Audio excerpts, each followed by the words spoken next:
Bem,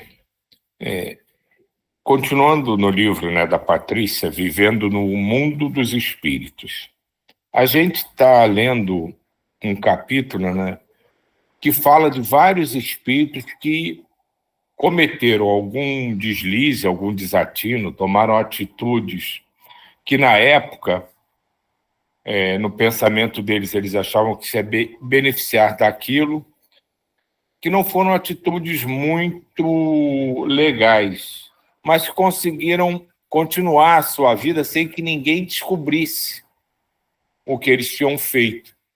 Mas depois, alguns ainda encarnados, outros depois de desencarnar, tomaram consciência de que aquela situação criada, de que aquela ação cometida, foi uma coisa muito ruim para eles mesmos.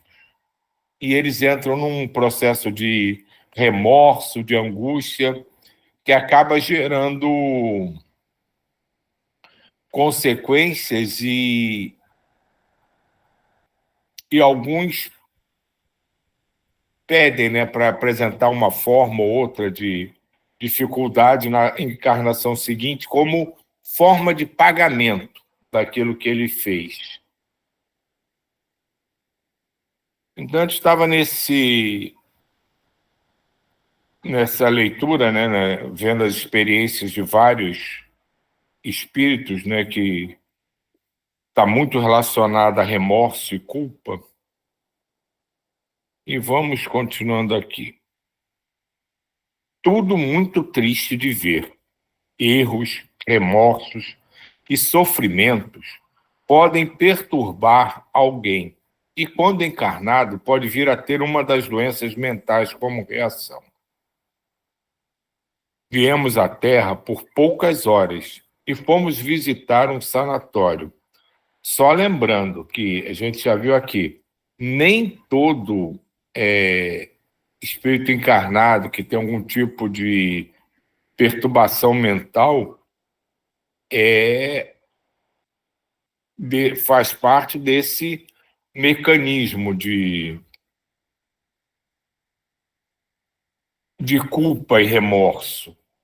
Às vezes é perseguição espiritual, às vezes são questões kármicas que não envolvem necessariamente uma perseguição de outros antigos amigos e atuais algozes do presente, o remorso, nada disso. São N situações. Ele está falando, nesse momento, ele está falando especificamente dessa. Mas isso não quer dizer que seja a regra absoluta. Para tudo que a gente vivencia, para tudo que acontece, existe uma infinidade de possibilidades que às vezes se juntam para chegar ao ponto atual da situação. Viemos à Terra por poucas horas e fomos visitar um sanatório. Desta vez, viemos só para ver os casos de loucura sem obsessão. Nossas visitas ajudam os doentes, fazem círculos de orações e damos passo. Fazemos círculos de orações e damos passo. Quase sempre, esses doentes manifestam suas doenças quando cometem erros. Sentem uma dor maior, têm que enfrentar as responsabilidades ou são acolhidos por acontecimentos desagradáveis. Vimos nesses encarnados de as doenças de que eram portadores e seus sintomas. Não tivemos muito que debater na aula de conclusão. Só Luiz perguntou: as doenças mentais são hereditárias? A hereditariedade pode dar aos indivíduos as tendências físicas, mas quase sempre reencarnam com espíritos afins, e tantas vezes quantas as que participam de erros em conjunto. Pode ser que erraram juntos, e por isso resgatam juntos. Quando o espírito se equilibra, o cérebro físico também será equilibrado. É interessante aqui quando ele diz quase sempre reencarnam com espíritos afins. Então, pode acontecer de, às vezes, né, aquela pessoa, né, aquela discussão que a gente teve, né, do que eu estou fazendo aqui, que não se sente ligado a ninguém da sua família, não se sente no seu lar quando está em casa. Para o nosso nível de conhecimento, de consciência, é mais provável, né, que as nossas encarnações sejam em meios onde a gente tem algum tipo de relação. Mas pode acontecer da gente estar, por outros motivos, em um ciclo reencarnatório em que a gente não tenha, de fato, nenhuma relação íntima com aqueles ao nosso redor que encarnam junto com a gente. Que aí é um outro processo que envolve uma oportunidade de algo que a gente tem ou a resgatar, ou que a gente já conseguiu se adaptar e se equilibrar em relação àquilo, para ajudar outros grupos de espírito, ou ser ajudado por esse outro grupo de espírito que já em si já consegue lidar com aquele tipo de perturbação que nos afeta tanto.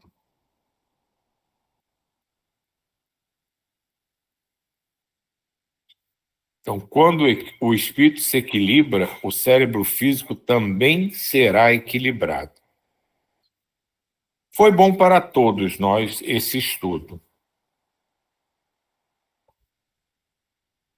E aí vamos para um capítulo específico da obsessão. Viver em paz consigo mesmo é fonte perene de alegria e felicidade. Mas quando me foi dado conhecer pessoalmente o trabalho de recuperação de obsessores e obsediados, uma tristeza tão profunda me atingiu que pareceu partir todo o meu ser, ao ver o estado lamentável em que ficam credores e devedores, verdadeiros atores representantes do ódio, a destruir-se mutuamente. Constrangedora e até dolorosa a influência negativa exercida por esses irmãos, ainda fixados no egoísmo quase absoluto.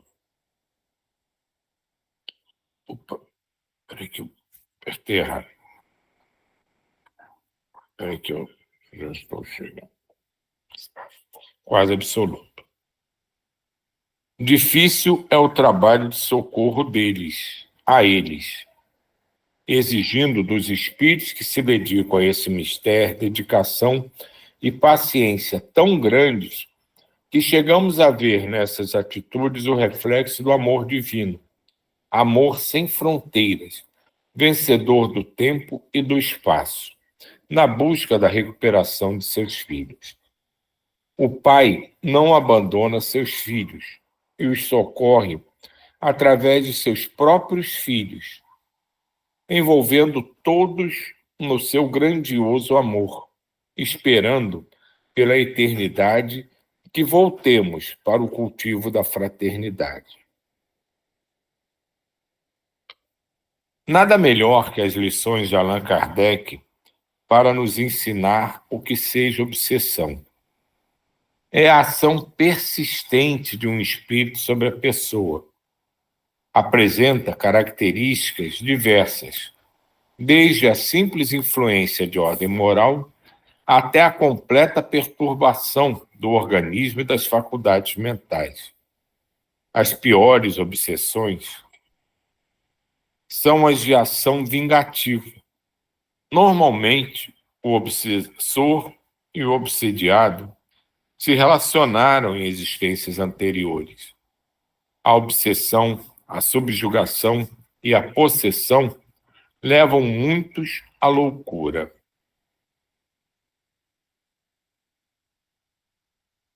Normalmente, o obsessor tenta dar ao obsediado uma ideia fixa. Às vezes, faz recordar parte da existência anterior para que ele se confunda. Quase sempre, entre o encarnado e o desencarnado, ou os desencarnados, há lutas e trocas de ofensas. o ódio e a paixão os unem. É interessante isso, né, do ódio e a paixão os unem, porque em algum momento, né, em todos os tipos de obsessão, em que você está ali no momento atendendo alguém que foi pedir ajuda, que naquela encarnação as pessoas ao redor dizem que é uma pessoa pacata, boa, etc. E normalmente o espírito perseguidor se mostra violento, grosseiro, tenaz na tentativa de destruí-lo a todo custo. Foram amigos em algum momento do passado, foram conhecidos, vivenciaram as mesmas coisas, podem ter sido relacionamentos sentimentais, familiares, de amizade. E então é o ódio que é o elo deles no atual processo. Muitas e muitas vezes, eu não me lembro de nenhum que não tivesse, que eu tenha participado, que não tenha esse componente, já tiveram laços até de amor em algum momento de suas histórias, que depois que se perdeu essa relação amorosa, a coisa entrou naquele ciclo vicioso de que hoje eu sou o perseguidor, você é minha vítima, aí as posições se invertem, a vítima vira o perseguidor vira a vítima, até que conseguem resgatar aquele laço inicial onde os dois eram amigos ou familiares ou conhecidos que tinham um relacionamento de amizade, de fraternidade entre si. E quando, logo no início do capítulo, quando a Patrícia diz que muito entristeceu ela, é de fato uma situação que eu sinto muito isso quando penso hoje em tudo relacionado a isso, quando eu vejo as coisas relacionadas aos trabalhos de desvinculação de espíritos que não se dão mais bem. É muito triste. E, e não tem assim como explicar, mas é uma sensação de dor, você sente quase como se fosse um participante do processo, mas não da forma que você participa externamente, mas ali dentro você sente a angústia, a dor, tanto de quem no momento se sente vítima, como daquele irmão que naquele momento só pensa em ódio, em destruir, em se vingar. Você consegue sentir a dor dos dois. E mesmo aqueles mais endurecidos, nos momentos de maior exaltação, você consegue perceber um grito de socorro. E isso dói muito na gente. Porque a gente é incapaz. Diga. Não, desculpe. Pode dizer. Mas a gente assiste isso mesmo encarnado, né? As guerras mais cruéis são feitas entre irmãos, né? E começa dentro das famílias, quando os irmãos e as brigas familiares, elas são muito, muito cruéis, até porque para você ferir o outro, você tem que conhecer, né, o outro. Você não é um desconhecido. Você não fere profundamente um desconhecido. Você fere profundamente um conhecido, né? Você conhece as fraquezas e as fragilidades, vai lá, enfia a agulha e dá aquela rodadinha para sentir a dor mesmo para valer. E são essas, a gente vê isso aqui, encarnado.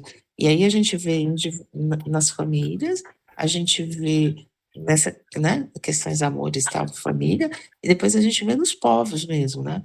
As guerras fratricidas, né? E a gente tem isso muito forte, se a gente parar para pensar. Não, isso aí com certeza. Eu tinha pensado nisso também, porque quando ele fala aqui, né, normalmente o obsessor tenta dar ao obsediado uma ideia fixa. Quantos e quantos grupos de pessoas encarnadas a gente vê um que fica tentando convencer os outros a fazer uma coisa que não é legal e fica insistindo naquilo? É o mesmo processo. Aquele está tratando de relações de obsessão da forma como a doutrina espírita apresenta, né, da relação encarnado-desencarnado, entre desencarnados, entre encarnados. Mas se a gente esquecer todas essas formas de filosofia, religiosidade, ou que seja, pensarmos só no nosso dia a dia, quantas e quantas vezes em ambiente de trabalho, em ambiente de escola, no dia a dia da nossa vida, a gente já viu alguém que tenta a todo custo convencer um amigo, ou um irmão, ou um conhecido, de um colega de trabalho, a fazer algo que não é legal e fica com aquela ideia fixa, até tentando convencê-lo a todo custo. Muitas vezes consegue, e isso é que é o mais entristecedor da história, né? Muitas vezes ele até consegue isso, que é o mesmo processo. Então, é exatamente o que a Diva estava falando. Tudo isso se repete aqui no nosso dia a dia, sem a gente colocar nada de espiritualidade, mundo espiritual, nada. O dia a dia dos homens é um reflexo de tudo isso. E a obsessão, né, essa perseguição, essa influência negativa entre os encarnados é, é uma coisa tão comum que é o que reflete o que nós somos, o que a humanidade ainda pensa, o que a humanidade ainda preserva, protege, e o quanto aqui, apesar de sempre que se fala assim que não, mas nós estamos indo, mas a gente não pode esquecer a cada passo que dá que ainda tem muito a fazer, porque senão isso também, voltando ao nosso papo do início, vira bengala. Não, tá tudo errado, mas nós estamos indo, então não tem problema. Não, tem problema sim, que a gente está indo, que bom, mas ainda tem muito a fazer. Então, um pouco a gente se esforçou para dar um passo hoje, vamos nos esforçar mais ainda para dar dois amanhã.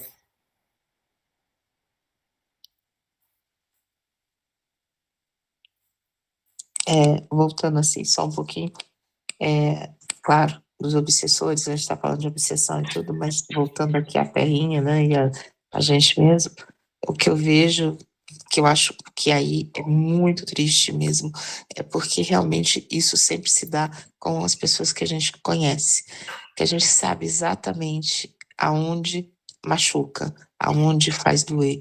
E também a gente conhece as fragilidades, até para convencer, como você estava falando, quantas pessoas convencem outros a terem atitudes não lá muito legais.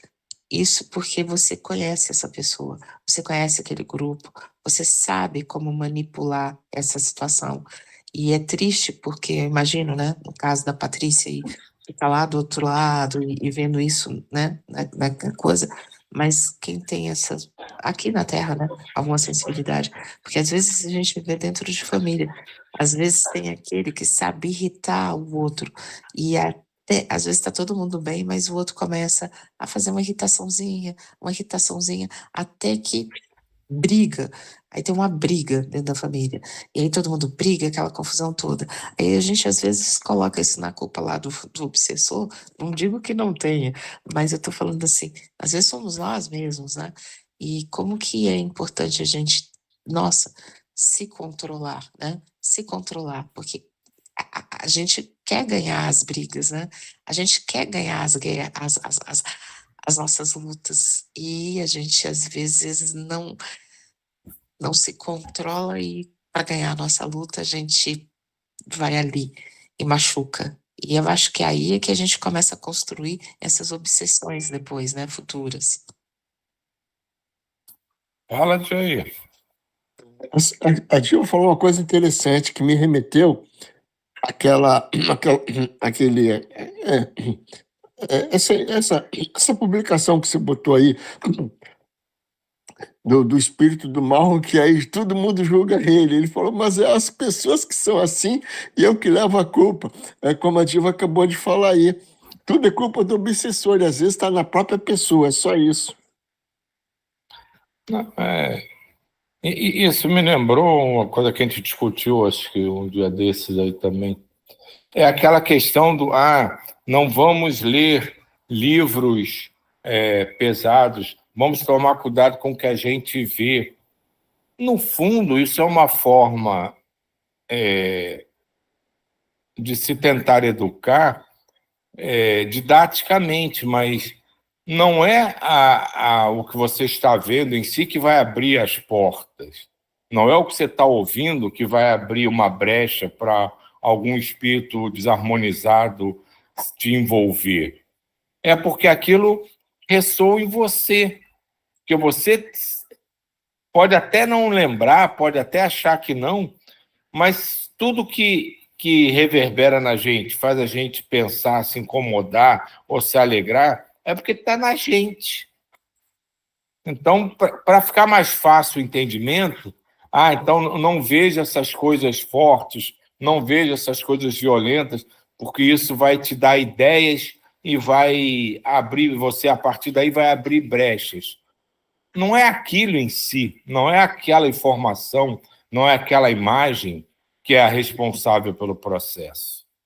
É porque você tem aquelas vibrações em você. E aquilo é o que dispara, mesmo que esteja lá no fundo da sua alma, tudo ali escondidinho, faz parte de você. Então, quando você associa aquilo de alguma forma que faz vibrar o que tem em você, aí sim você se sente mal, você se sente alegre, aí sim você fraqueja na tua vibração e abre as brechas para que outros naquela vibração venham, mas a vibração não vem do que você está vendo, ou lendo, ou ouvindo. A vibração vem de você, está em você.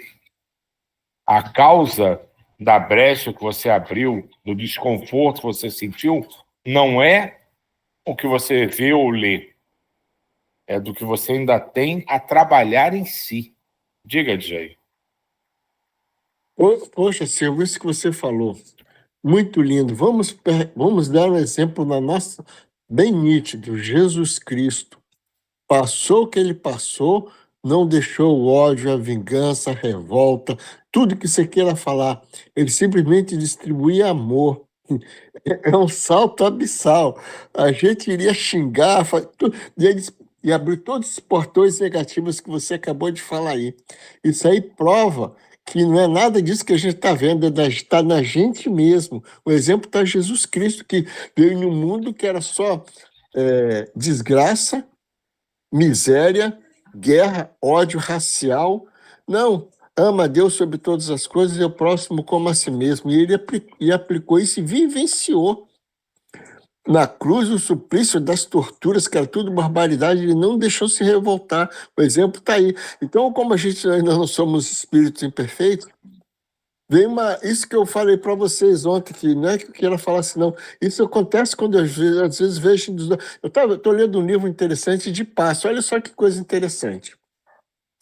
Quando você dá paz, se você não tiver evolução moral, você dá paz normal. É eletromagnetismo, tá? Você passa a tua energia fluídica, a tua energia de vitalidade para outra pessoa. Tudo bem. Agora, se você tiver uma evolução moral, você já passa um pouco a mais.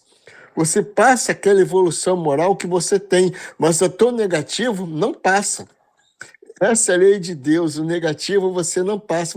Como você está com boa vontade de todas as imperfeições suas, né? Eu sou cheio de imperfeições, mas eu quero ajudar meu próximo, eu passo energia fluídica para ele, e se eu tiver um pouco de evolução moral, esse pouco eu também estou transmitindo para ele. É só isso que eu queria falar.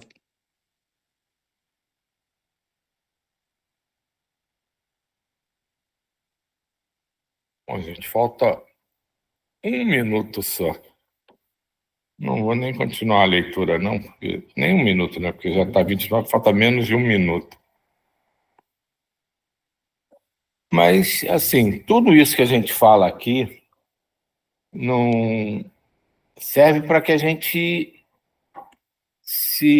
não se reinvente. A gente não precisa ser reinventado, porque quando a gente foi criado, o artesão que fez isso era muito bom e tinha plena consciência do que estava fazendo. Mas a gente precisa repensar as nossas ideias, os conceitos que a gente acha que já aprendeu. Isso é muito importante, a gente revisar o que a gente acha que já aprendeu. Que sempre há uma nova forma de olhar, sempre há uma nova forma de interpretar. E nunca aquela ideia que a gente tinha, já estabelecida como, esse assunto eu entendi, é a palavra final.